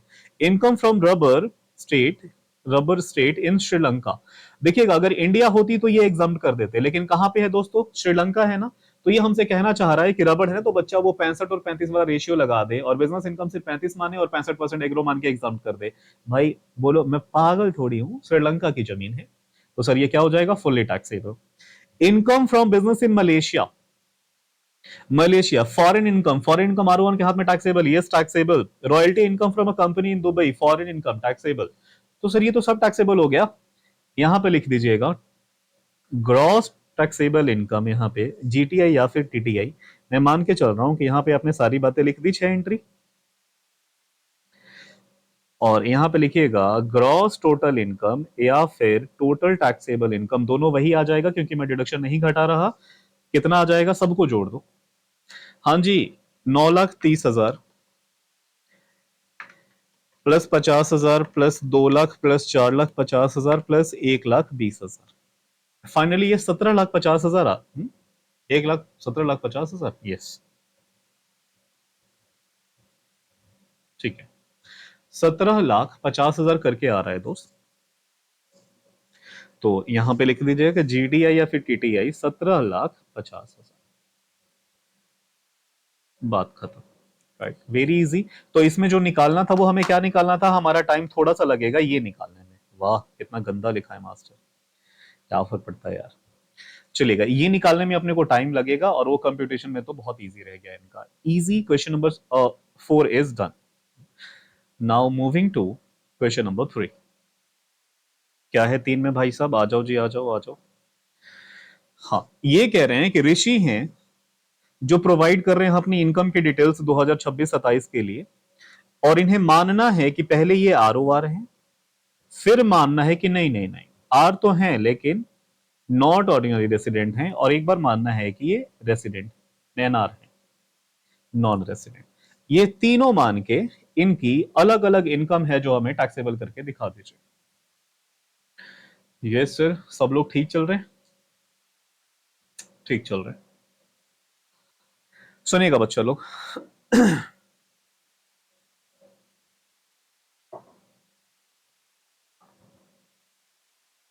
ठीक है, मुझे बार बार ना वो कल के लिए डर लग रहा है कि वॉइस तो आ रही है ना, वॉइस आ रही है, सब ठीक चल रहा है, चलेगा। आइए सर देखते हैं जरा। तीनों मान लिया, हाँ क्या लिखेंगे, कंप्यूटेशन ऑफ, देखिए ग्रॉस पूछ रहा है कि टोटल आपसे पूछ रहा है, इधर कुछ नहीं है। Income to be taxed in India माने टोटल टैक्सेबल इनकम हमसे पूछा जा रहा है, तो दोस्त सुनिएगा जरा, यहां आप लिखेंगे computation of total taxable income of mister mister Rishi for the assessment year 26-27, आपने लिख लिया। पॉइंट नंबर 1, सर वो लिखा कहां से था, मैं कह रहा ना कल पढ़ा रहा था, मैं रिकॉर्ड कर रहा था, कोई बात। सर देखिएगा क्या है कि यहां पे सैलरी रिसिव्ड इन इंडिया, मैंने बोला था ना कि इनकम अकर अराइज रिसिव्ड, तीनों में से कुछ भी हो जाए, बोलो तीनों में टैक्सेबल। हाँ सर देखो तीनों में 1,40,000 1,40,000 1,40,000। अगला पढ़िएगा, अगला पढ़िएगा सर क्या कह रहे हैं कि income from tea business in Nepal being controlled from India, tea business in Nepal, ओ हो, अगर ये धरती इंडिया की होती दोस्तों, तो टी वाला याद करो, 60-40 का रेशियो चलता है, 60% एग्रो 40% बिजनेस, और कंट्रोल्ड फ्रॉम इंडिया, कोई बात नहीं सर, बिजनेस इनकम तो है, लेकिन बिजनेस नेपाल में है, इंडिया से कंट्रोल हो रहा है, तो 10,000 अपन कर देंगे सर। एनआर के हाथ में टैक्सेबल होगा? नहीं होगा। Income from tea business in Nepal, तो क्या एग्रो में मानू? नहीं, एग्रो तो नहीं मानेगा, तो एग्रो मान के एग्जाम करूं? नहीं, टैक्सेबल होगा। Being controlled from India, India से कंट्रोल हो रहा है, तो इंडियन आर रेसिडेंट और ऑर्डिनरी रेसिडेंट पे टैक्सेबल होगा। एक नॉन रेसिडेंट से हम टैक्स ले सकते हैं विदेश की नेपाल की कमाई फॉरेन इनकम पे? नहीं। तो सुनना दोस्त, आप क्या करोगे, 10,000 इन दोनों भाइयों में टैक्सेबल होगा, ये मतलब ये आरओआर में और आर एनओआर में, लेकिन एनआर में कुछ भी टैक्सेबल होगा नहीं सर। खुद इमेजिन करिए, एक विदेशी आदमी है नेपाल का, विदेश में पैसा कमाया, इंडियन गवर्नमेंट कहती ला टैक्स दे, कैसा लगेगा? नहीं सर। सुनेगा, वो मैंने अपने रूल में लिख रखा है। तो ये हमारा हो गया, ये हमारा हो गया। अगला पड़ेगा, interest on a company deposit in Canada 1/3 received in India. अब सुनना जरा, 1/3 रिसीव्ड इन इंडिया, 1/3 तो तीनों में टैक्सेबल होगा, पहली बात। और आरओआर आपको याद है, उसको तो कोई माफी नहीं दी जाती, तो आरओआर में पूरा का पूरा दोस्त ये 100% टैक्सेबल हो जाएगा, विच इज 30,000। बोलो हाँ, बोलो हाँ। और बाकी तीनों में कितने टैक्सेबल हो जाएंगे? तो मैं ऐसे लिखूं दोस्त, जरा सुनिएगा, interest on company deposit in Canada 1/3 received in India. तो पहले मैं आरओआर का कर लेता हूं कि आरओआर के हाथ में तो 30,000 लगेगा। आरओआर आपके हाथ में तो पूरा टैक्सेबल होगा, इनके हाथ में 30,000। और इसके अलावा इन, ओहो एनआर में लिख रहा हूं, इनके हाथ में तो पूरा 30,000 टैक्सेबल होगा, और इन दोनों के हाथ में वो एक्चुअल जितना है सर, बस उतना, माने 1/3 रिसीव्ड इन इंडिया है ना, 1/3, तो 30,000 का 1/3 कितना होता है? 10,000। इन दोनों के हाथ में सिर्फ 10,000 और 10,000। आप देख पा रहे हो कि क्वेश्चन का लेवल क्या है सर, एग्जाम में यही आएंगे और आए हुए हैं, एग्जैक्टली एग्जाम में यही आएगा सर, इन्हीं एंट्रीज में से आएगा। आप बोलिए, आपको समझ में आ गया यहां तक? सर आपने क्यों करा? हाँ, आरओआर की वर्ल्ड वाइड इनकम तो फुल्ली टैक्सेबल कर दी, बाकी रिसीव्ड वाला पोर्शन, रिसीव्ड अकर अराइज, जितना इंडिया में रिसीव हुआ उतना टैक्सेबल कर दिया मैंने। चलिए sir, profit from a business in Mumbai control from a business in Mumbai, भाई Reliance India Limited Mumbai, Indian business, सब में टैक्सेबल। 1 लाख, 1 लाख,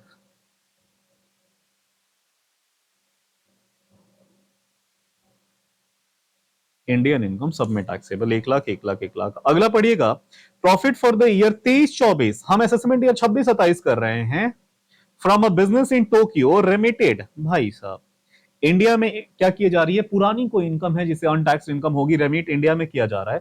क्या करेंगे? कुछ नहीं, इग्नोर करो। मैंने बोला था ना कि कोई भी पुरानी इनकम जो इंडिया में रेमिट की जाएगी, हम उसे क्या कर देंगे? इग्नोर कर देंगे सर। उसे क्या कर देंगे बच्चा लोग? इग्नोर कर देंगे। तो इग्नोर कर दो। यहाँ क्या लिखना है? डैश डैश या फिर नील नील लिख दो। Past on tax year income India में ब्रॉड की जाती है, रेमिट की जाती है, तो उसे इग्नोर किया जाता है इंडिया में।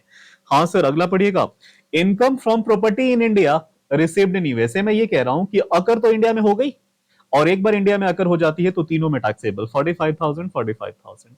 इनकम अकर, अराइज और रिसीव, तीनों में से एक भी चीज इंडिया में हुई है तो तीनों के हाथ में टैक्सेबल होती है। हाँ बोलो हाँ। यस सर, हाँ सर, हाँ सर, हाँ सर, यस सर। आप भी प्लीज बोला करें, मुझे ना लिटरली, लेकिन आप कैसे बोलेंगे? आप कमेंट में बोल दिया करो। राइट, आगे से आप बोलोगे तो ये ना सिस्टम, अगर मैं लाइव सपोर्ट करवाऊं तो सॉफ्टवेयर और यूट्यूब एक्सट्रीम। टाइम मैनेजमेंट 11 बजे, 11 बजे यार ना मेरी क्लास होती है फाइनल्स की, एससीएम, 9 से 11। टाइम चेंज करना पड़ेगा। कोई बात नहीं दोस्त, हमारा पढ़ाई अपने को शॉर्ट टर्म है, मैं चाहता हूँ कि आपका जैसे भी हो जाए ना, आप बस कर लो प्लीज, जैसे भी कर लो। अगला देखिएगा, income from property in India but received in USA, हो गया हमारा। Income from a property in London but received in Delhi. देखो मैंने क्या बोला कि प्रॉपर्टी भले ही आउटसाइड इंडिया हो, लेकिन रिसीव तो इस बार इंडिया में हो गया। अकर, अराइज और रिसीव, तीनों में से कुछ भी इंडिया में हुआ हो, सबके लिए टैक्सेबल। हाँ सर, 1,50,000। सर ये तो बड़ा इजी है, इन्हीं बातों के नंबर मिलते हैं दोस्तों एग्जाम में। और मेरे पे आपको अगर ट्रस्ट नहीं रहेगा तो एक बात बोलो, मैं इनके नाम वाम डेटा वेटा मतलब नाम चेंज कर देना, ये सब डेटा जो ढूंढोगे ना, ये कहीं ना कहीं पास्ट एग्जाम्स के ही हैं। मुझे जो दिया गया ये बेस्ट क्वेश्चंस मैंने कंपाइल करे, MTP, RTP, CA exam, CMA exam और मेरी प्रैक्टिस मैनुअल, जो भी मुझे क्रक्स लगा 7 नंबर के लिए बेहतर, मैं वही उठा के लाया हूं। ये कोई मेरे घर के क्वेश्चन नहीं है दोस्त, राइट? तो प्लीज ये सब पे आप ट्रस्ट करें। Income from a property in London but received in Canada. हाँ जी सर, अकर भी आउटसाइड इंडिया, रिसीव्ड भी आउटसाइड इंडिया, तो क्या करें? एक आदमी है ना आर ओ आर, उसको तो हमेशा दबोचते हैं। 2,50,000 उसके हाथ में, बेचारे इस आदमी को माफी ही नहीं है। ये कहता है मैंने गलती कर दी बहुत ज्यादा इंडियन होके। तो भाई यहाँ के डिडक्शन एग्जम्पशन बाकी सब चीजों का भी तो फायदा उठाता है तो इंडिया में टैक्स नहीं देगा, सरकार कैसे चलेगी? अगला sir, income from a business in Zambia but control from Turkey, दोनों के दोनों आउटसाइड इंडिया, तो क्या बोलूं भाई, आरओआर के हाथ में तो टैक्सेबल होगा ही होगा। आरओआर के हाथ में तो 10,000 टैक्सेबल होगा ही होगा। क्या कहीं पे आपको कोई डिडक्शन मिला फंसते हुए?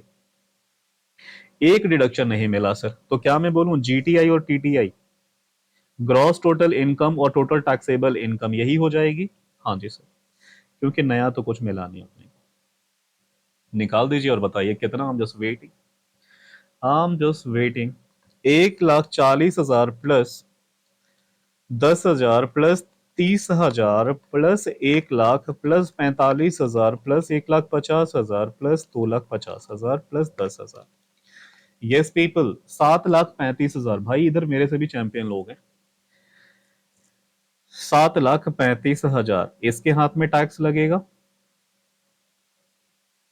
हाँ जी, 1,40,000 plus 10,000 again 10,000 plus 1,00,000 plus 45,000 plus 1,50,000, 4,55,000, 4,55,000। और अगले वाले भाई साहब का एनआर के हाथ में इंडिया में कितने पे टैक्स लगेगा? 1,40,000 plus 10,000 plus 1,00,000 plus 45,000 plus 1,50,000 and it will be 4,45,000, 4,45,000। हाँ जी, आप बोलिए दोस्त कि यस सर हमारा भी सेम आ रहा है, राइट? चलिए, बहुत इजी है। अब आई होप कि आप सारी बातें सीख गए हैं, मतलब जो मैं सिखाना आपको चाह रहा हूं, जो एक्चुअली आपको पहले से ही सीख रखे थे। आप मुझे बताइए कि ये सर अपने से हो रहा है, कॉन्फिडेंस बिल्ड हो रहा है। प्लीज ये कॉन्फिडेंस अगर थोड़ा भी आपको आए मेरी वजह से, मतलब मैं कौन हूं वजह बनने का कारण सर, लेकिन आपको हो रहा होगा तो प्लीज एक बार कमेंट सेक्शन में जरूर बताइएगा, मुझे अच्छा लगेगा। राइट सर, कि बच्चा लोग ना, मतलब आप ही सब कुछ है। मैं हमेशा कहता हूं कि करना सब कुछ बच्चे नहीं है, वॉर पे बच्चा ही जाएगा। अपन तो पुश करने वाले हैं। और यकीन मानिए, अगर आप दिल्ली के स्टूडेंट हैं तो चारों सेंटर में से कोई से वाले पे भी जाएंगे। मैं हमेशा हर सेंटर को एवरी सिंगल डे विजिट करता हूँ, मॉर्निंग आवर्स, आफ्टरनून आवर्स, और आफ्टरनून में तो खैर आप मिल नहीं पाएंगे, इवनिंग आवर्स में ही मिलेंगे। 5 बजे के बाद आपका एग्जाम खत्म होगा, लेकिन मिलेंगे। हर सेंटर पे अपन घूमेंगे सर। मेरी खुद की एकेडमी है, लक्ष्मी नगर में अपन पढ़ाते। चलिए सर, यहां देखिएगा। अब जाते हैं क्वेश्चन नंबर 2 की तरफ। क्या कहना चाह रहे हैं, जरा पढ़िएगा। मिस मान्या है a British citizen of Indian origin, come to India on 1st October 2025 and left India on 31st March 2026. She was also in India from 30 September 2022 इतना इतना इतना। She provide the following details of income assessment year 26-27, और आपको बताना है कि इनका क्या करें। ठीक है, मतलब सारा गेम पता है दोस्त कहां पे लगेगा। Incomes given above are computed after considering eligible deductions. You are required to determine residential status of Miss Manya for the assessment year 26-27. Proper reason compute her total income with taxable in India. ठीक है sir, ignore करना है एनटीआर, माने कि OTR से करना है, और जो डिडक्शन है वो घटेगा अगर है तो। 7 एंट्री, क्या मैं बोलूं कि सारा गेम दोस्तों अपने को कहां पे लगाना है, इनका मान्या का स्टेटस निकालने में कि ये कौन है, इंडिया में ये क्या बनेंगे। आप सब लोग भी करके दिखाओ बच्चा लोग।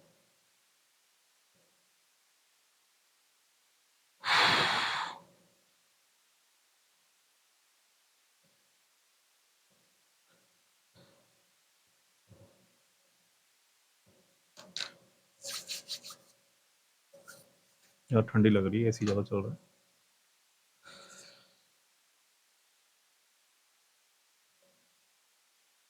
सुनेगा, आप निकालिए प्लीज, मैं भी निकालता हूं आपके साथ। एक बार हम क्वेश्चन ठीक से पढ़ते हैं कि मिस मान्या है British citizen of Indian origin, Indian origin, Indian origin, Indian person of Indian origin, come to India on 1 October 2025।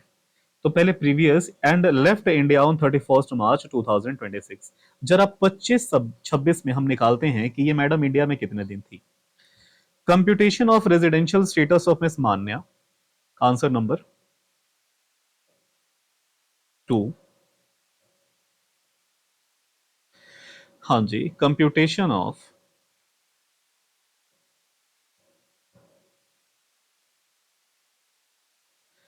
Residential status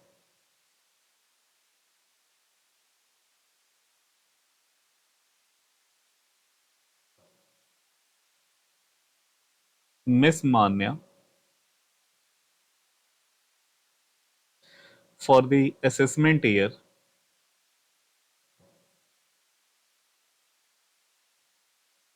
2026-27। Right sir.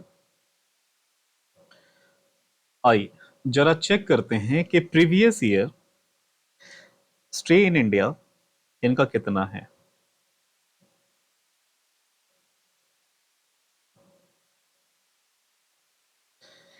कौन से ईयर में? प्रीवियस ईयर कौन सा चल रहा है दोस्तों? 2025-26 हमारे लिए प्रीवियस ईयर है। इसमें कितने दिन मैडम इंडिया में थी? हाँ जी, 1 अक्टूबर को she came to India on 1 October 2025। तो सुनना दोस्त जरा, अक्टूबर, नवंबर, दिसंबर, जनवरी, फरवरी और मार्च 31 तक मैडम इंडिया में ही थी। तो जब ये इंडिया में थी दोस्त, जिस दिन जा रही, 31 को जा रही है ना मैडम? हाँ, 31 मार्च 2026 को जा रही, तो कोई बात नहीं, अपना साल भी खत्म हो गया। अब जरा बताइएगा, अक्टूबर में कितनी तारीख को मैडम आई? 1 तारीख को ही आ गई, तो पूरे अक्टूबर के महीने में मैडम इंडिया में रही हैं। हाँ जी सर। तो अक्टूबर का महीना कितने दिन का लगता है दोस्तों? 31,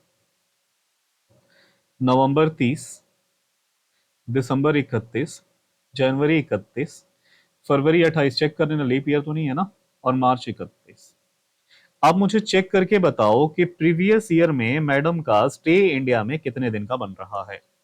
31, 30, 31, 31, 31 प्लस 30, 31 प्लस 31 प्लस 28 प्लस 31, हो exactly 182 days. She is in India for exactly 182 days. Examiner ने ना नाप के बनाया है। पता ये क्यों बनाया था? कि बच्चा जिस दिन जा रही है ना उसे वो छोड़ देता तो कितना आ जाता, 181 डेज, और इसे नॉन रेसिडेंट बना देता बच्चा। लेकिन मैंने हमेशा बोला है कि जिस दिन इंडिया में आई और जिस दिन इंडिया से जाएंगी, दोनों डेज इंडिया में ही काउंट होता है। चलिए, तो क्या मैं बोलूं कि देयरफॉर शी इज रेसिडेंट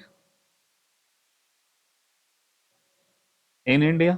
आप यहां इतना शॉर्ट लिखेंगे, आप लिखेंगे as she satisfy first basic condition of 182 days in India, hence she is resident in India. Right, resident in India हो गई। अब इसके अलावा हम क्या चेक करेंगे? फर्दर चेक करेंगे एडिशनल कंडीशन।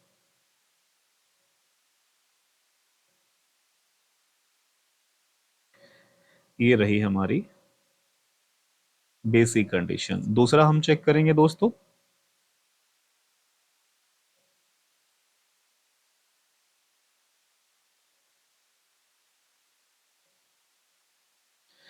Additional condition.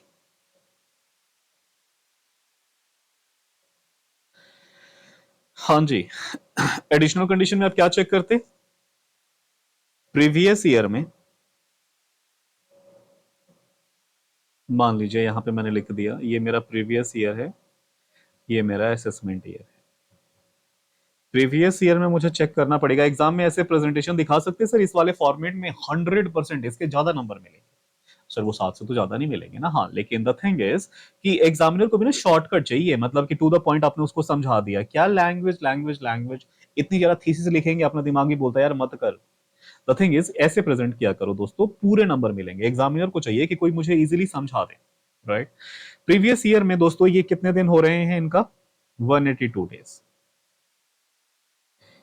इसके अलावा पीछे के 7 साल और 10 साल में हमें चेक करने होते हैं। पिछले 7 साल में, हाँ जी, प्रीवियस ईयर कौन सा चल रहा है अपना? 2025-26 और ये 2026-27 था। इसके पीछे ईयर कौन से होते हैं बच्चों लोग? जरा जल्दी जल्दी बता दें मुझे। ये रहा होगा 24-25, 23-24, 22 23 21 22। हाँ जी, अगला क्या हो जाएगा? 19 20 21 19 20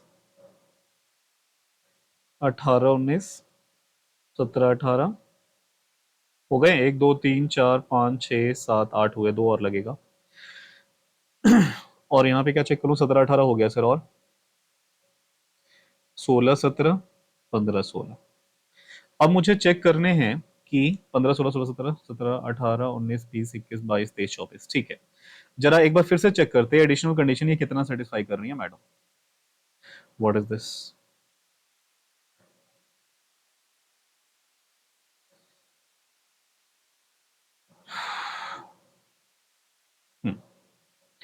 चलेगा। आगे क्या कह रहा है कि miss Manya British citizen of Indian origin comes to India in 1 October 2025 and left India वगैरह वगैरह। She was also in India from 3 September 3 September 2020। तो माने 2021 की बात कर रही हैं कि 2021 में मैडम इंडिया में थी। जरा आते बच्चों 2021 पे आइए, 2021 पे आइए, यहां पे मैडम इंडिया में थी। अब कितने दिन थी वो हम निकाल लेंगे। 2021 में कितने दिन इंडिया में थी मैडम, निकाल लेंगे। 2021 में सर जरा जोड़ के बताइएगा। She was also in India from 3 सितंबर। तो सितंबर अक्टूबर नवंबर दिसंबर जनवरी फरवरी मार्च टू 15 फरवरी 2024, माने 23 24 यहां तक थी। बाकी तो ये मैडम थी ही नहीं। तो दोस्त जरा निकालिएगा, जरा मुझे 2021 का निकाल के बताइए आप कि 3 सितंबर 2020 से लेके सितंबर। तो सुनिएगा दोस्त, ये क्या हो जाएगा? सितंबर अक्टूबर नवंबर दिसंबर जनवरी फरवरी एंड मार्च। हाँ जी, सितंबर में 30 दिन का होता है और 3 तारीख को थी, तो सिर्फ 2 दिन ही तो नहीं थी। तो कितना दिन था? 28 दिन मैडम इंडिया में थी। 28 दिन तो मैडम इंडिया में थी, यहाँ पे 28 दिन। हाँ जी, अक्टूबर में, मतलब ये मुझे ऊपर लिखना चाहिए। 28 दिन, अक्टूबर 31 दिन, नवंबर 30, दिसंबर 31, जनवरी। सर ये एग्जाम में कैलकुलेट करना पड़ेगा ना? हाँ, यही टाइम लगेगा सर। जरा सोच के बताइए कि इसमें कितना दिन मैडम इंडिया में थी। चलो नालायक को तुम लोग बताओ। वाह, बच्चा कह रहा है कि 210 दिन और 23 24 में 321 दिन। वाह यार, ये कह रहा है बच्चा कि यहाँ पे 210 दिन और यहाँ पे 321 दिन, और बाकी कह रहा 365 और 365। दोस्त आप चेक करेंगे क्या आपका भी यही आ रहा है? कैलकुलेशन आप चेक कर लेंगे प्लीज। सुनिएगा, ये वाला ये आपको बोलो समझ में आई? एक बार काउंट कर लेंगे। 210 में फंस रहा है क्या? 1 2 3 4 5 6, 6 × 3 180, और हाँ आराम से बन रहा है सर, 210 में बन रहा है। 210 तो ये ठीक है, बाकी ये पूरा 21 22 में इंडिया में ही थी, और 22 23 में भी मैडम इंडिया में भी 365 और 23 24 में फरवरी के महीने में मैडम जा रही हैं, पूरा लगा के सर, पूरा रह के कब जा रही है मैडम? 15 फरवरी 2024 तक ये इंडिया में ही थी। तो सिर्फ कितना नहीं थी सर, फरवरी के कुछ दिन इंडिया में नहीं थी और मार्च के 31 दिन नहीं थी। तो बच्चे ने उधर से ही घटा दिया। हाँ, 321 एग्जैक्टली।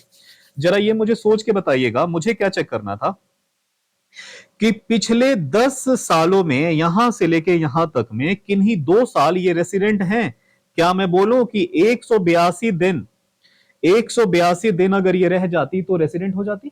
प्रीवियस ईयर और प्लस वगैरह वो निकाल के सर, 182 दिन। क्या 182 है? 182 है, 182 है, 182 है। एक बार छोड़िए, 4 बार ये रेसिडेंट बन जा रही हैं। ठीक है, तो 10 सालों में किन्हीं 2 साल रेसिडेंट, हाँ 2 से ज्यादा 4 साल रेसिडेंट। तो पहला कंडीशन सेटिस्फाई। एडिशनल कंडीशन का सेकंड क्या है कि पिछले 7 सालों में 7 PPY में 1 2 3 4 5 6 7,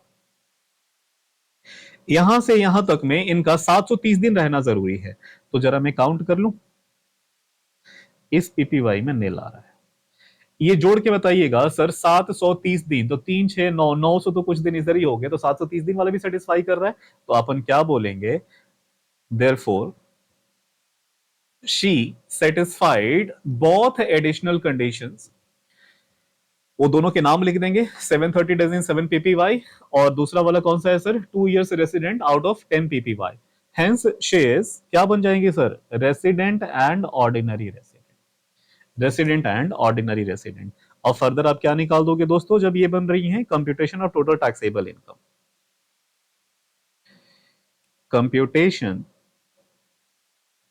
of total taxable income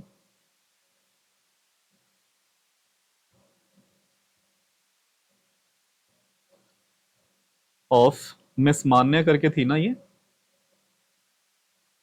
madam का नाम क्या है, miss Manya, for the assessment year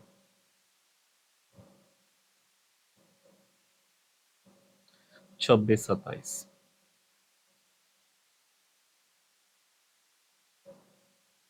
मेरा पेज भी खत्म हो गया, अगले पे जाना पड़ेगा, लेकिन कोई कल नहीं। हाँ जी, पर्टिकुलर्स और अमाउंट, और मेक श्योर यहाँ पे आप लिखेंगे कि ये रेसिडेंट एंड ऑर्डिनरी रेसिडेंट है।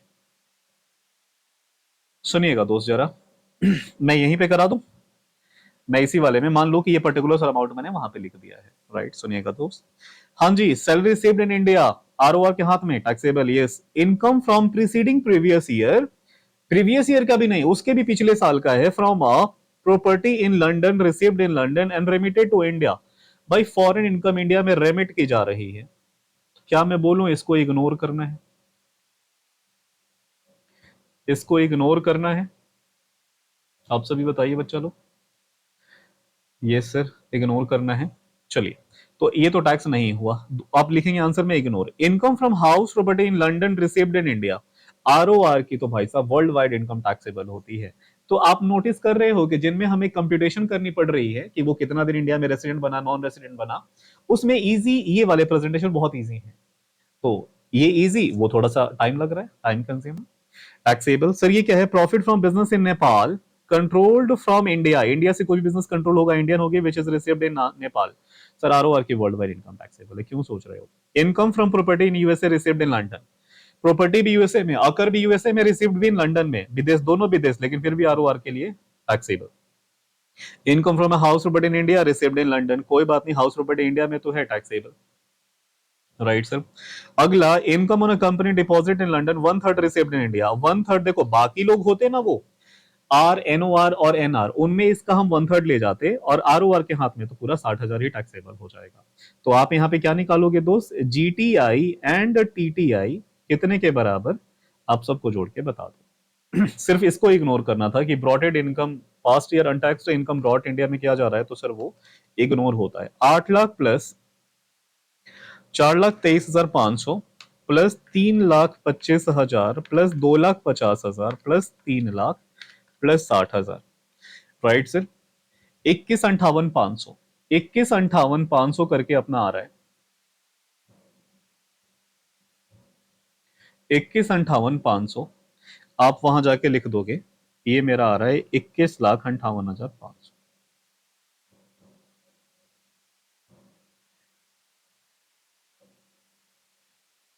और ये क्या है सर, मेरा जीटीआई भी है और टीटीआई भी है।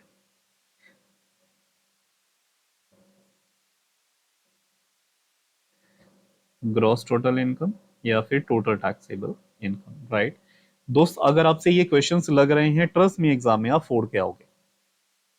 आइए एक आखिरी question, and I am running out of time, I have to go my academy. Sir क्या है इसमें, कैलकुलेट करो तीनों मान के, और ऐसा क्वेश्चन हमने किया है, तो ऐसा देखो हमने एग्जैक्टली अभी थोड़ी देर पहले ही करा कि तीनों मान के आंसर करना है, वो भी ग्रॉस निकालना है, तो डिडक्शन भी नहीं घटाना आपको। बाकी एक बार देख लीजिए किसमें टैक्सेबल किसमें नहीं, यहां लिखिए होमवर्क। और आप सब देखो, प्रॉमिस करो आप सब मुझे कमेंट सेक्शन में मिस सिया वाला क्वेश्चन का फाइनल 3 आंसर बताओगे कि इसके हाथ में कितना, इसके हाथ में कितना, इसके हाथ में। आप क्या लिखोगे सर, आरओआर बहुत ज्यादा Indian, resident but not ordinary resident, और नॉन रेसिडेंट। आप तीनों ऐसे लिख के कमेंट सेक्शन में अपना फाइनल आंसर सब लोग बोलेंगे। और जैसे कि आप होता है ना कि दूसरे के कमेंट में से आप रिप्लाई रिप्लाई खुद ही करते हैं, तो आप सब एक बार खुद ही चेक करेंगे। बाकी मैं फाइनल आंसर वीडियो डलेगी 11 बजे, मैं इवनिंग आवर्स में डाल दूंगा, दोपहर में कभी भी डाल दूंगा, लेकिन आप सबका उससे पहले आंसर आना चाहिए। प्लीज आप बताएं, ताकि मुझे भी तो लगे कि हाँ बच्चा इंटरेस्ट दिखा रहा है, पढ़ रहा है नहीं पढ़ रहा, राइट।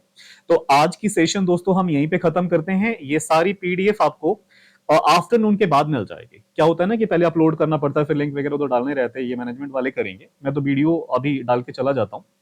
लिंक वगैरह के लिए डिस्क्रिप्शन आप चेक कर लेंगे, ये तीनों आपको पीडीएफ मिल जाएगी। अप्रॉक्स टाइम आफ्टरनून 1 बजे 12 बजे के आसपास आप चेक कर लेंगे, 11 बजे वीडियो आपको मिल जाएगी, राइट सर। तो आज की सेशन में हम यही रखते हैं सुपर सीरीज हमारा।